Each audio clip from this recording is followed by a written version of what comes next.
Chapter 27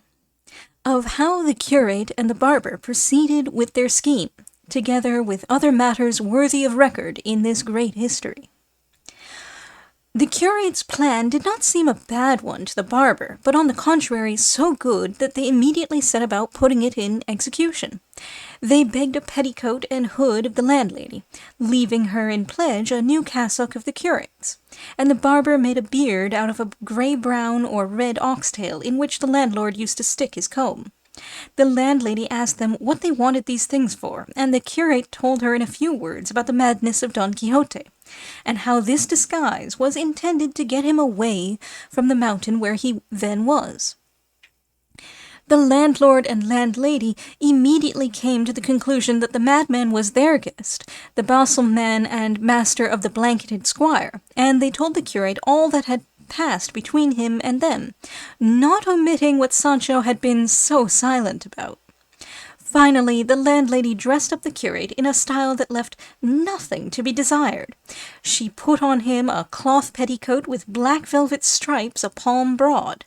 all slashed, and a bodice of green velvet set off by a binding of white satin, which as well as the petticoat must have been made in the time of King Wamba.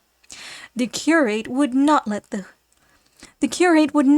hood him, but put on his head a little quilted linen cap which he used for a nightcap, and bound his forehead with a strip of black silk, while with another he made a mask with which he concealed his beard and face very well. He then put on his hat, which was broad enough to serve him for an umbrella, and enveloping himself in his cloak, seated himself woman-fashion on his mule, while the barber mounted his with a beard down to the waist of mingled red and white, for it was, as has been said, the tail of a clay-red ox.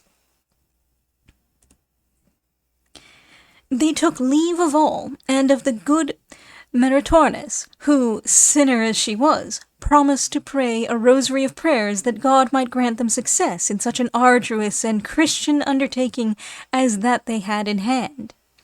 But hardly had he sallied forth from the inn when it struck the curate that he was doing wrong in rigging himself out in that fashion, as it was an indecorous thing for a priest to dress himself that way, even though much might depend upon it. And saying so to the barber, he begged him to change dresses, as it was fitter he should be the distressed damsel, while he himself would play the squire's part, which would be less derogatory to his dignity. Otherwise he was resolved to have nothing more to do with the matter, and let the devil take Don Quixote. Just at this moment Sancho came up, and on seeing the pair in such a costume he was unable to restrain his laughter. The barber, however, agreed to do as the curate wished, and altering their plan, the curate went on to instruct him how to play his part, and what to say to Don Quixote to induce and compel him to come with them and give up his fancy for the place he had chosen for his idle penance. The barber told him he could manage it properly without any instruction, and as he did not care to dress himself up until they were near where Don Quixote was, he folded up the garments, and the curate adjusted his beard, and they set out under the guidance of Sancho Panza, who went along telling them of the encounter with the madman they met in the Sierra, saying nothing, however, about the finding of the valise and its contents, for with all his simplicity the lad was a trifle covetous. The next day they reached the place where Sancho had laid the broom branches as marks to direct him to where he had left his master, and recognizing it he told them that here was the entrance, and that they would do well to dress themselves, if that was required to deliver his master, for they had already told him that going in this guise and dressing in this way were of the highest importance in order to rescue his master from the pernicious life he had adopted, and they charged him strictly not to tell his master who they were, or that he knew them, and should he ask he would if he had given the letter to Dulcinea, to say that he had, and that, as she did not know how to read, she had given an answer by word of mouth, saying that she commanded him, on pain of her displeasure, to come and see her at once.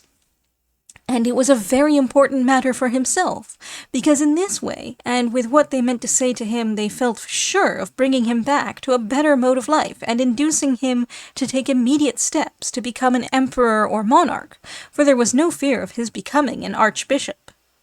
All this Sancho listened to and fixed it well in his memory, and thanked them heartily for intending to recommend his master to be an emperor instead of an archbishop, for he felt sure that in the way of bestowing rewards on their squires, emperors could do more than archbishops errant.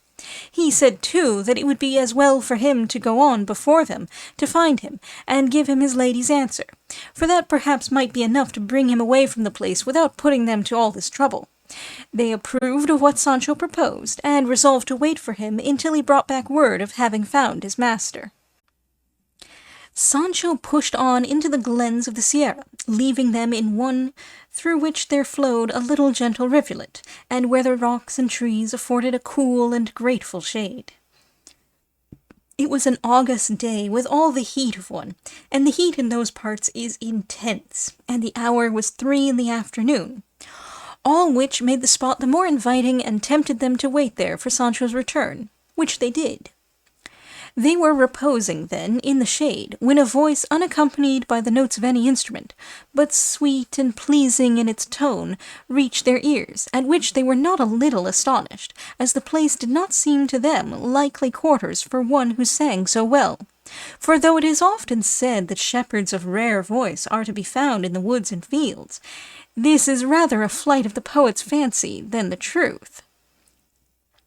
And still more surprised were they when they perceived that what they heard sung were the verses not of rustic shepherds, but of the polished wits of the city, and so it proved, for the verses they heard were these. What makes my quest of happiness seem vain? Disdain. What bids me to abandon hope of ease? Jealousies. What holds my heart in anguish of suspense? Absence. If that be so, then for my grief where shall I turn to seek relief, when hope on every side lies slain by absence, jealousies, disdain? What the prime cause of all my woe doth prove? Love. What at my glory ever looks askance? Chance. Whence is permission to afflict me given? Heaven. If that be so, I but await the stroke of a resistless fate, since, working for my woe, these three, love, chance, and heaven, in league I see. What must I do to find a remedy? Die? What is the lure for love when coy and strange? Change. What if all fail will cure the heart of sadness?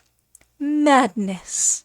If that be so, it is but folly to seek a cure for melancholy. Ask where it lies, the answer saith, in change, in madness, or in death. The hour, the summer season, the solitary place, the voice and skill of the singer, all contributed to the wonder and delight of the two listeners, who remained still waiting to hear something more. Finding, however, that the silence continued some little time, they resolved to go in search of the musician who sang with so fine a voice. But just as they were about to do so, they were checked by the same voice, which once more fell upon their ears, singing this sonnet. When heavenward holy friendship thou didst go, soaring to seek thy home beyond the sky, and take thy seat among the saints on high, it was thy will to leave on earth below thy semblance and upon it to bestow thy veil, wherewith at times hypocrisy, parading in thy shape, deceives the eye, and makes its vileness bright as virtue's show. Friendship, return to us, or force the cheat that wears it now thy livery to restore, by aid whereof sincerity is slain. If thou wilt not unmask thy counterfeit, this earth will be the prey of strife once more, as when primeval discord held its reign.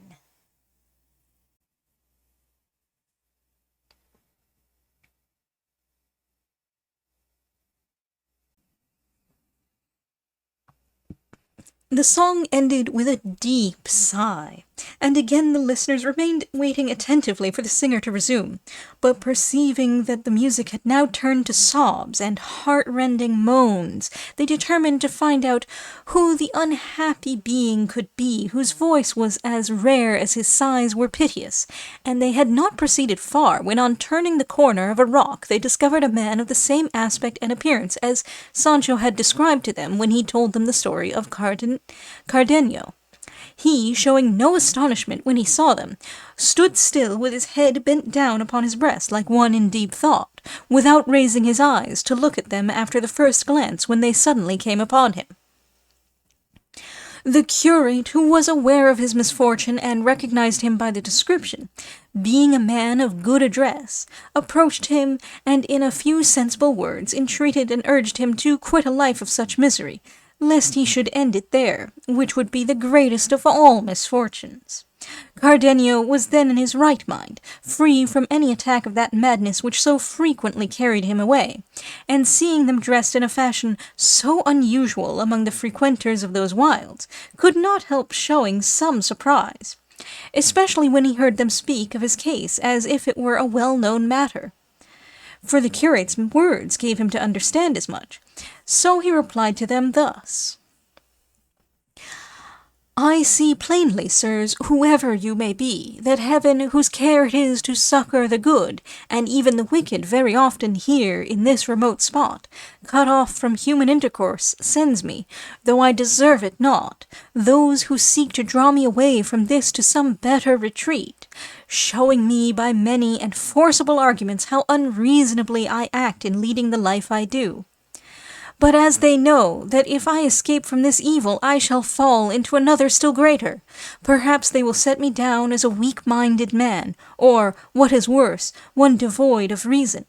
Nor would it be any wonder, for I myself can perceive that the effect of the recollection of my misfortunes is so great and works so powerfully to my ruin, that in spite of myself I become at times like a stone, without feeling or consciousness, and I come to feel the truth of it when they tell me and show me proofs of the things I have done when the terrible fit overmasters me.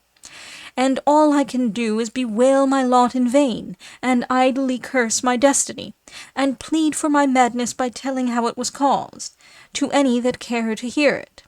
For no reasonable beings on learning the cause will wonder at the effects, and if they cannot help me, at least they will not blame me, and the repugnance they feel at my wild ways will turn into pity for my woes. If it be, sirs, that you are here with the same design as others have come with, before you proceed with your wise arguments, I entreat you to hear the story of my countless misfortunes, for perhaps, when you have heard it, you will spare yourselves the trouble you would take in offering consolation to grief that is beyond the reach of it. As they, both of them, desired nothing more than to hear from his own lips the cause of his suffering, they entreated him to tell it, promising not to do anything for his relief or comfort that he did not wish, and thereupon the unhappy gentleman began his sad story in nearly the same words and manner in which he had related it to Don Quixote and the goatherd a few days before, when, through Master Elisabad and Don Quixote's scrupulous observance of what was due to chivalry, the tale was left unfinished, as this history has already recorded. But now, fortunately, the mad fit kept off, allowed him to tell it to the end, and so, coming to the incident of the note which Don Fernando had found in the volume of Amadis of Gaul, Cardenio said that he remembered it perfectly, and that it was in these words: Lucinda to Cardenio, every day I discover merits in you that oblige and compel me Every day I discover merits in you that oblige and compel me to hold you in higher estimation. So if you desire to relieve me of this obligation without cost to my honor, you may easily do so. I have a father who knows you and loves me dearly, who, without putting any constraint on my inclination, will grant what will be reasonable for you to have, if it be that you value me as you say and as I believe you do. By this letter I was induced, as I told you, to demand Lucinda for my wife, and it was thought and it was through it that Lucinda came to be regarded by Don Fernando as one of the most discreet and prudent women of the day, and this letter it was that suggested his design of ruining me before mine could be carried into effect. I told Don Fernando that all Lucinda's father was waiting for was that mine should ask her of him, which I did not dare to suggest to him, fearing that he would not consent to do so. Not because he did not know perfectly well the rank, goodness, virtue, and beauty of Lucinda, and that she had qualities that would do honour to any family in Spain, but because I was aware that he did not wish me to marry so soon, before seeing what the Duke Ricardo would do for me. In short, I told him I did not venture to mention it to my father, as well on account of that difficulty, as of many others that discouraged me, though I knew not well what they were, only that it seemed to me that what I desired was never to come to pass. To all this Don Fernando answered that he would take it upon himself to speak to my father, and persuade him to speak to Lucinda's father. O ambitious Marius, O cruel Catiline, O wicked Sylla, O perfidious Ganelon, O treacherous Velido, O vindictive Julian, O covetous Judas, traitor, cruel, vindictive, and perfidious, wherein had this poor wretch failed in his fidelity, who with such frankness showed thee the secrets and the joys of his heart? What offence did I commit? What words did I utter, or what counsels did I give that had not the furtherance of thy honour and welfare for their aim? But woe is me! Wherefore do I complain? For sure it is that when misfortunes spring from the stars, descending from on high, they fall upon us with such fury and violence that no power on earth can check their course, nor human device stay their coming. Who could have thought that Don Fernando, a high-born gentleman, intelligent, bound to me by gratitude for my services, one that could win the object of his love wherever he might set his affections, could have become so obdurate, as they say, as to rob me of my one ewe lamb that was not even yet in my possession? But laying aside these useless and unavailing reflections, let us take up the broken thread of my unhappy story. To proceed, then, Don Fernando, finding my presence an obstacle to the execution of his treacherous and wicked design, resolved to send me to his elder brother under the pretext of asking money from him to pay for 6 horses, which purposefully, and with the sole object of sending me away that he might the better carry out his infernal scheme, he had purchased the very day he offered to speak to my father, and the price of which he now desired me to fetch. Could I have anticipated this treachery? Could I by any chance have suspected it? Nay, so far from that, I offered with the greatest pleasure to go at once, in my satisfaction at the good bargain that had been made. That night I spoke with Lucinda, and told her what had been agreed upon with Don Fernando, and how I had strong hopes of our fair and reasonable wishes being realized. She, as unsuspicious as I was of the treachery of Don Fernando, bade me try to return speedily, as she believed the fulfillment of our desires would be delayed only so long as my father put off speaking to hers. I know not why it was that on saying this to me her eyes filled with tears, and there came a lump in her throat that prevented her from uttering a word of many more that it seemed to me she was striving to say to me. I was astonished at this unusual turn, which I never before observed in her, for we always conversed, whenever good fortune and my ingenuity gave us the chance, with the greatest gaiety and cheerfulness, mingling tears, sighs, jealousies, doubts, or fears with our words. It was all on my part a eulogy of my good fortune that heaven should have given her to me for my mistress. I glorified her beauty, I extolled her worth and her understanding, and she paid me back by praising me and she paid me back by praising in me what in her love for me she thought worthy of praise. And besides, we had 100,000 trifles and doings of our neighbours and acquaintances to talk about, and the utmost extent of my boldness was to take, almost by force, one of her fair white hands and carry it to my lips, as well as the closeness of the low grating that separated us allowed me. But the night before the unhappy day of my departure she wept, she moaned, she sighed, and she withdrew, leaving me filled with perplexity and amazement, overwhelmed at the sight of such strange and affecting signs of grief and sorrow in Lucinda. But not to dash my hopes, I ascribed it all to the depth of her love for me, and the pain that separation gives those who love tenderly. At last I took my departure, sad and dejected, my heart filled with fancies and suspicions, but not knowing well what it was I suspected or fancied. Plain omens pointing to the sad event and misfortune that was awaiting me. I reached the place whither I had been sent, gave the letter to Don Fernando's brother, and was kindly received but not promptly dismissed, for he desired me to wait, very much against my will, 8 days in some place where the Duke his father was not likely to see me, as his brother wrote that the money was to be sent without his knowledge. All of which was a scheme of the treacherous Don Fernando, for his brother had no want of money to enable him to dispatch me at once. The command was one that exposed me to the temptation of disobeying it, as it seemed to me impossible to endure life for so many days separated from Lucinda, especially after leaving her in the sorrowful mood I have described to you.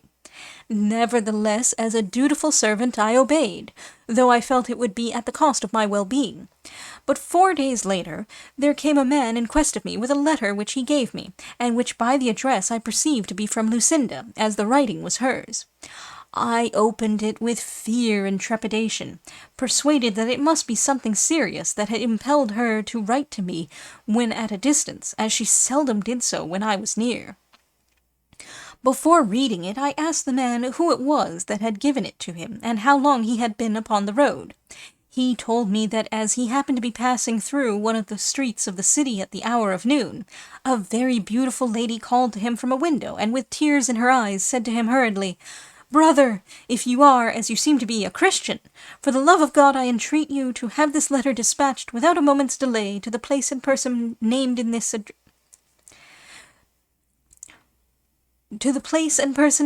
the address, all which is well known, and by this you will render a great service to our Lord. And that you may be at no inconvenience in doing so, take what is in this handkerchief." And said he, with this she threw me a handkerchief out of the window, in which were tied up 100 reals, and this gold ring, which I bring here together with the letter I have given you. And then, without waiting for any answer, she left the window, though not before she saw me take the letter and the handkerchief, and I had by signs let her know that I would do as she bade me.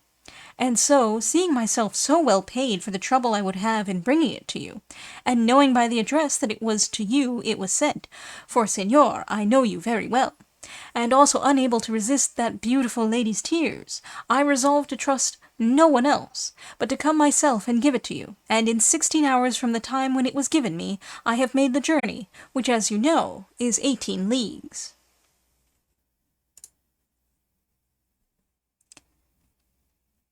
All the while the good-natured improvised courier was telling me this, I hung upon his words, my legs trembling under me so that I could scarcely stand. However, I opened the letter and read these words.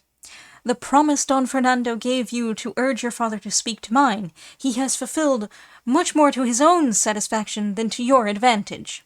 I have to tell you, Señor, that he has demanded me for a wife, and my father, led away by what he considers Don Fernando's superiority over you, has favoured his suit so cordially that in 2 days hence the betrothal is to take place with such secrecy and so privately that the only witnesses are to be the heavens above and a few of the household. Picture to yourself the state I am in. Judge if it be urgent for you to come. The issue of the affair will show you whether I love you or not. God grant this may come to your hand before mine shall be forced to link itself with his who keeps so ill the faith that he has pledged." Such, in brief, were the words of the letter, words that made me set out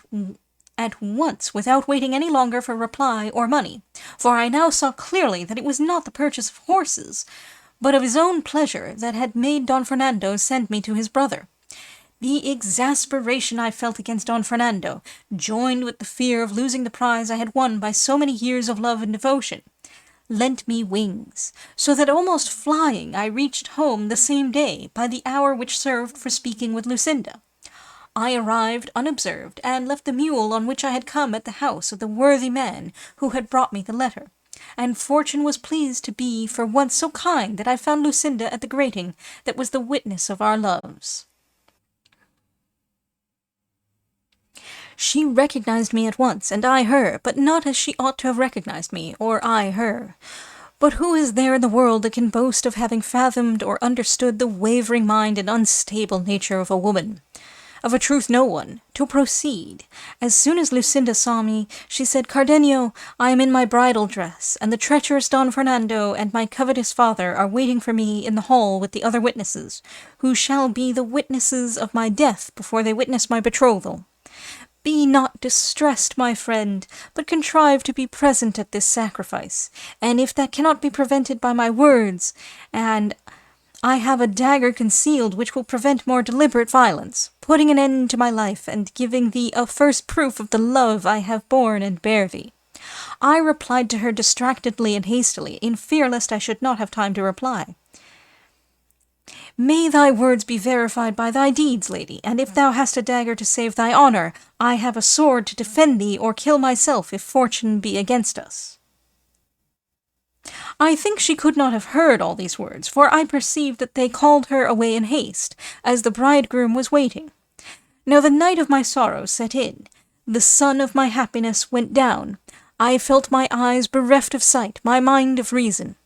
I could not enter the house, nor was I capable of any movement, but reflecting how important it was that I should be present at what might take place on the occasion, I nerved myself as best I could and went in, for I well knew all the entrances and outlets, and besides, with the confusion that in secret pervaded the house, no one took notice of me. So, without being seen, I found an opportunity of placing myself in the recess formed by a window of the hall itself,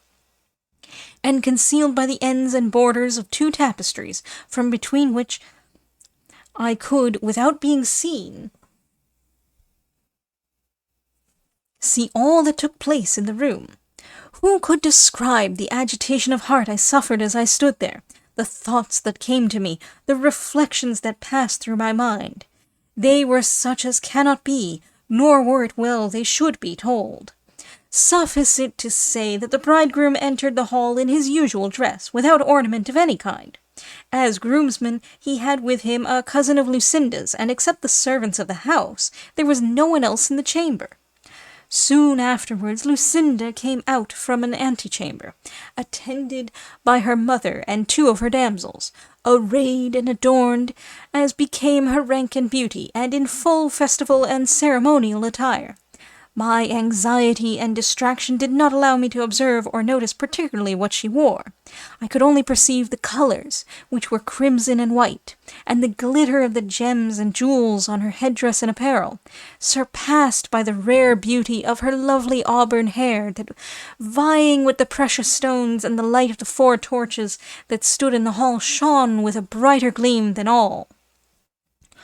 O memory, mortal foe of my peace, why bring before me now the incomparable beauty of that adored enemy of mine? Were it not better, cruel memory, to remind me and recall what she then did, that stirred by a wrong so glaring I may seek, if not vengeance now, at least to rid myself of life? Be not weary, sirs, of listening to these digressions. My sorrow is not one of those that can or should be told tersely and briefly, for to me each incident seems to call for many words. To this the curate replied that not only were they not weary of listening to him, but that the details he mentioned interested them greatly, being of a kind by no means to be omitted, and deserving of the same attention as the main story. "To proceed, then," continued Cardenio, All being assembled in the hall, the priest of the parish came in, and as he took the pair by the hand to perform the requisite ceremony, at the words, "Will you, Señora Lucinda, take Señor Don Fernando, here present, for your lawful husband, as the Holy Mother Church ordains?" I thrust my head and neck out from between the tapestries, and with eager ears and throbbing heart set myself to listen to Lucinda's answer, awaiting in her reply the sentence of death or the grant of life. Oh, that I had but dared at that moment to rush forward, crying aloud, "Lucinda, Lucinda! Have a care what thou dost. Remember what thou owest me. Bethink thee thou art mine, and canst not be another's. Reflect that thy utterance of yes and the end of my life will come at the same instant. O treacherous Don Fernando, robber of my glory, death of my life, what seekest thou? Remember that thou canst not as a Christian attain the object of thy wishes, for Lucinda is my bride, and I am her husband. Fool that I am! Now that I am far away, and out of danger, I say I should have done what I did not do. Now that I have allowed my precious treasure to be robbed from me, I curse the robber, on whom I might have taken vengeance had I as much heart for it as I have for bewailing my fate. In short, as I was then a coward and a fool, little wonder is it if I am now dying shame-stricken, remorseful, and mad.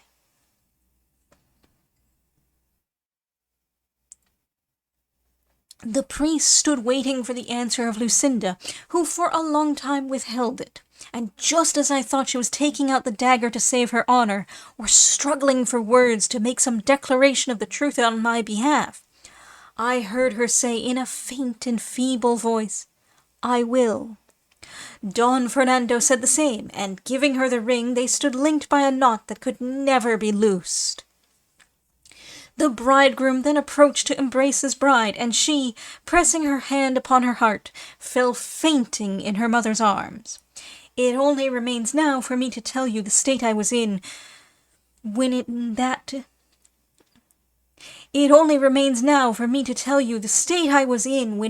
consent that I heard I saw all my hopes mocked, the words and promises of Lucinda proved falsehoods, and the recovery of the prize I had that instant lost rendered impossible forever. I stood stupefied, wholly abandoned, it seemed, by heaven, declared the enemy of the earth that bore me, the air refusing me breath for my sighs, the water moisture for my tears. It was only the fire that gathered strength so that my whole frame glowed with rage and jealousy. They were all thrown into confusion by Lucinda's fainting, and as her mother was unlacing her to give her air, a sealed paper was discovered in her bosom, which Don Fernando seized at once and began to read by the light of one of the torches. As soon as he had read it, he seated himself in a chair, leaning his cheek on his hand in the attitude of one deep in thought, without taking any part in the efforts that were being made to recover his bride from her fainting fit. Seeing all the household in confusion, I ventured to come out regardless whether I were seen or not, and determined, if I were, to do some frenzied deed that would prove to all the world the righteous indignation of my breast in the punishment of the treacherous Don Fernando, and even in that of the fickle fainting traitress.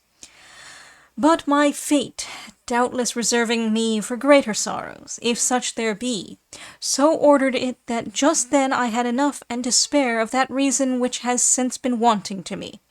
And so, without seeking to take vengeance on my greatest enemies, which might have been easily taken, as all thought of me was so far from their minds, I resolved to take it upon myself, and on myself to inflict the pain they deserved, perhaps with even greater severity than I should have dealt out to them had I then slain them. For sudden pain is soon over, but that which is protracted by tortures is ever slaying without ending life. In a word, I quitted the house and reached that of the man with whom I had left my mule. I made him saddle it for me, mounted without bidding him farewell, and rode out of the city, like another lot, not daring to turn my head to look back upon it. And when I found myself alone in the open country, screened by the darkness of the night, and tempted by the stillness to give vent to my grief without apprehension or fear of being heard or seen, Then I broke silence and lifted up my voice in maledictions upon Lucinda and Don Fernando, as if I could thus avenge the wrong they had done me. I called her cruel, ungrateful, false, thankless, but above all covetous, since the wealth of my enemy had blinded the eyes of her affection, and turned it from me to transfer it to one to whom fortune had been more generous and liberal.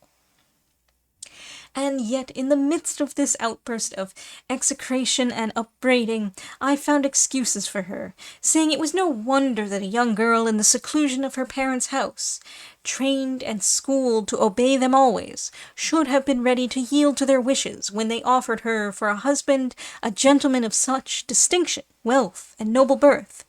that if she had refused to accept him she would have been thought out of her senses, or to have set her affection elsewhere, a suspicion injurious to her fair name and fame.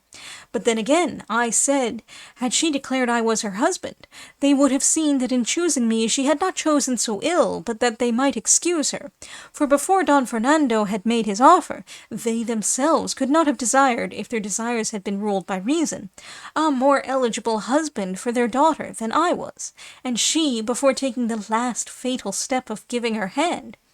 might easily have said that I had already given her mine, for I should have come forward to support any assertion of hers to that effect. In short, I came to the conclusion that feeble love, little reflection, great ambition, and a craving for rank had made her forget the words with which she had deceived me, encouraged and supported by my firm hopes and honourable passion.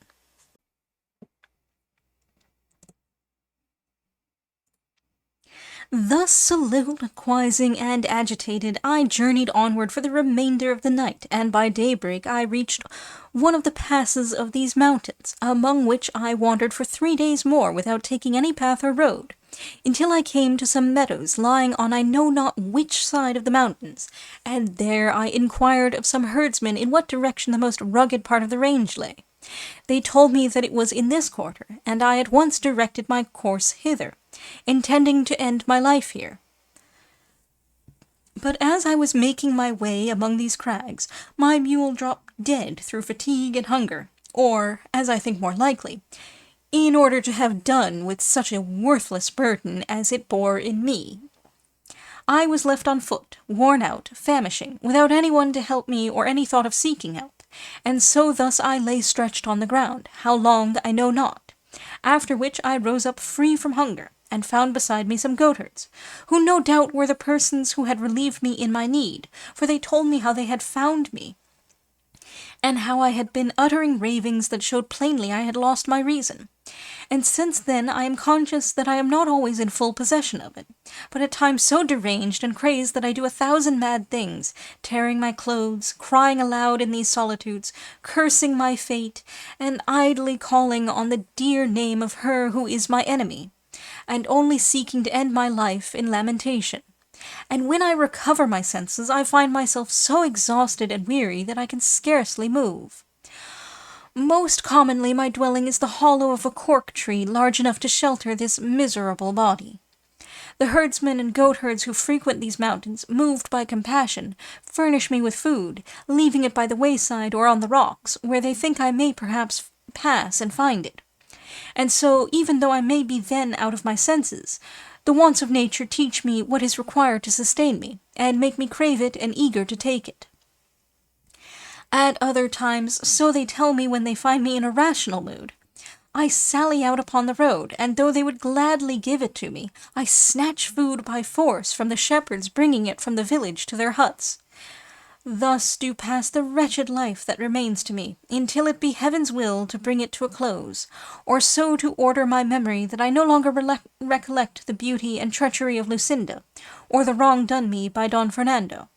For if it will do this without depriving me of life, I will turn my thoughts into some better channel. If not, I can only implore it to have full mercy on my soul. For in myself I feel no power or strength to release my body from this strait in which I have, of my own accord, chosen to place it. Such, sirs, is the dismal story of my misfortune. Say if it be one that can be told with less emotion than you have seen in me, and do not trouble yourselves with urging or pressing upon me what reason suggests as likely to serve for my relief, for it will avail me as much as the medicine prescribed by a wise physician avails the sick man who will not take it. I have no wish for health without Lucinda, and since it is her pleasure to be another's when she is or should be mine, let it be mine to be a prey to misery when I might have enjoyed happiness. She by her fickleness strove to make my ruin irretrievable. I will strive to gratify her wishes by seeking destruction. And it will show generations to come that I alone was deprived of that of which all others in misfortune have a superabundance, for to them the impossibility of being consoled is itself a consolation, while to me it is the cause of greater sorrows and sufferings, for I think that even in death there will not be an end of them. Here Cardenio brought to a close his long discourse and story, as full of misfortune as it was of love. But just as the curate was going to address some words of comfort to him, he was stopped by a voice that reached his ear, saying in melancholy tones what will be told in the fourth part of this narrative. For at this point the sage and sagacious historian Cid Hamete Benengeli brought the third to a conclusion. Wamba, a king of the Gothic line who reigned from 672 to 680.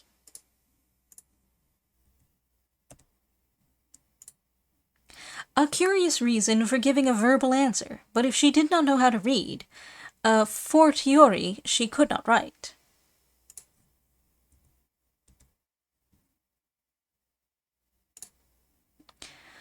Cortesanos, not courtiers, but persons who have caught the tone, tastes, and culture of la corte, the court, as the capital was always called.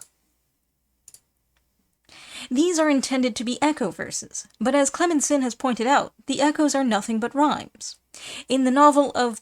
the Ilustre Fregona, Cervantes introduced similar verses, which Lope de Vega turned into ridicule in a parody.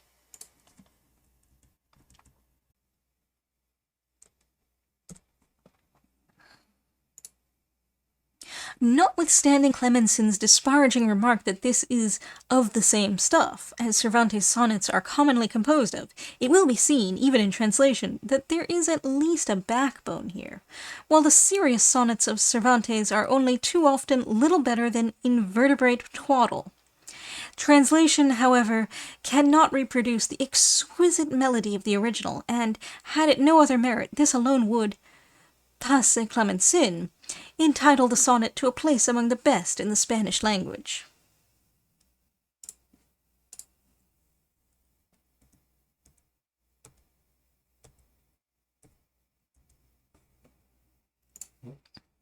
Ganelon or Galilon, who betrayed Roland and the peers at Roncesvalles. Velido Dolfus, who treacherously slew Sancho II at the siege of Zamora in 1072, and Count Julian, who admitted the Arabs into Spain to revenge himself upon Roderick.